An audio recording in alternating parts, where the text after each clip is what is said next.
does the South African struggle have to do with our pork chops, Brother Leo? That was a very good question for a rank and file to ask. And it wasn't a white rank and file, it was a black rank and file who raised the question. But there were others who wanted to raise it. And this is what Leo said.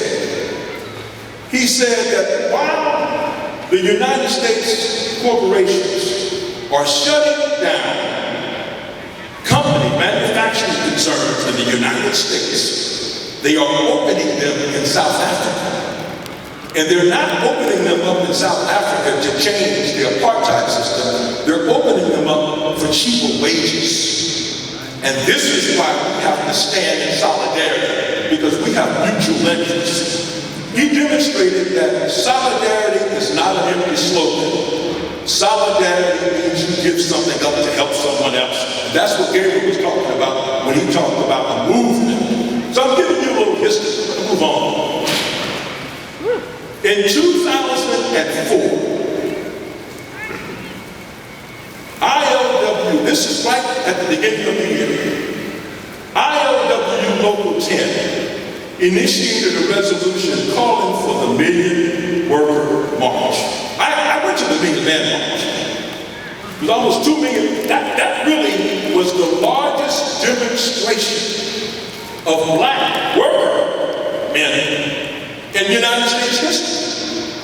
It just wasn't formulated as such because Minister Farrakhan called it, but most of the men who were there were working men.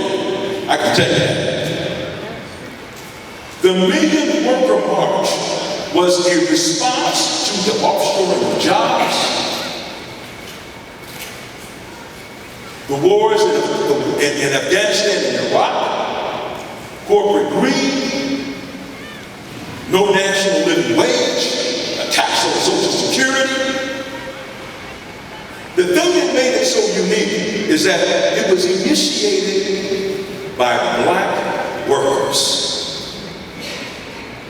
I'm going to touch on a very sensitive subject, maybe it's not, but it's this. Black people are more likely to join a union, as well as other people of color, but we are least likely to lead one. I never will forget, former Mayor Willie Brown of San Francisco said there's more integration in corporate 500 CEO suites than there is in the labor movement. And he was absolutely correct. When we initiated this Million Worker March, we received a great deal of opposition from the AFL-CIO, but more so from the Democratic Party, because they did not want any resources or attention to be diverted from getting John Kerry elected. For those of you in the room who remember John Kerry, Kerry was running a very right-wing campaign. Remember he was talking about the surge? The reason why they didn't want that Million Worker March to come up was because the Democratic Party did not have a progressive position on the working class. We faced all kinds of opposition. But I would like to say that Local 19 here in Seattle donated $5,000. That was the largest donation we had from the ILWU. Teamsters gave $20,000. That was because of Brother Chris Silvera, who was the head of the Teamsters National Black Caucus, that made that happen. That march was not supposed to happen. Brother Danny Glover used his prestige, used his organizing voice to support the Million Worker March. That march took place at the Lincoln Memorial.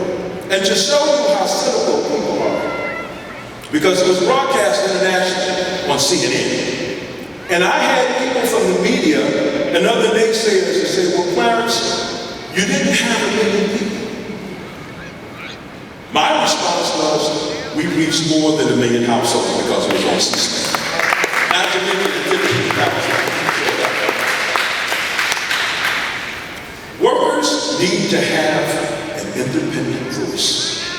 We need to have our own political campaigns and organizations. There's a lot of talk about it.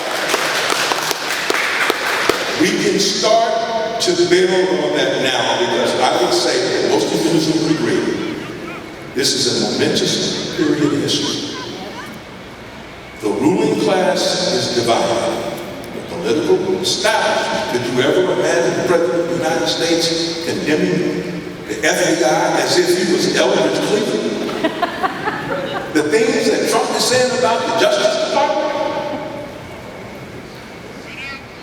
The ruling class, the political establishment is divided. This is a time for us to move forward. So when we say, where do we go from here? We go forward.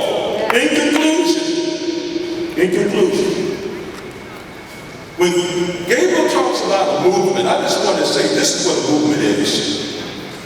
One of the demands of the Million Worker March was that we reclaim May Day. May Day has been reclaimed. In 2008, ILWU shut down all 29 ports on the West Coast. Not for wages, not for working conditions, but to oppose the war and occupation in Iraq and Afghanistan. First time in American history that workers have engaged in strike to oppose U.S. foreign policy.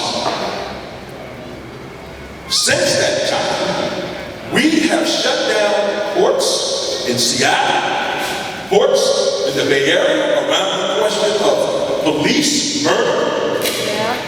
Starting with the murder of Oscar Grant in 2010, where we shut down all 5 Bay Area ports, calling for justice for Oscar Grant, jail for criminal cops. Connecting the relationship between the power of the working class and the concerns of the working class. Because remember what I told you, how in 1934, 2 strikers were killed by the police? But I didn't tell you, well, they were shot in the back. And every July 5th, we have what is called Bloody Thursday, where we shut down all the courts for 24 hours to commemorate the sacrifice. This is why police murder of black and brown people is a political issue concerning all the working class. Not just the black people. When it was necessary for us to do something for the people in New Orleans, Brother Gabriel, Brother Leaf, organized, along with people in the community. We got containers to send to people in the community in New Orleans. That's what a movement is. It doesn't stop in 2004. I'm going to wrap it up. I want to thank you for listening, and I want you to join me in this chant that's long been associated with the ILWU. I'm going to say it once, and then we're going to say it 3 times together. An injury to one is an injury to all. Let's say it together. An injury to one is an injury to all. An injury to one is an injury to all. An injury to one is an injury to all. Thank you.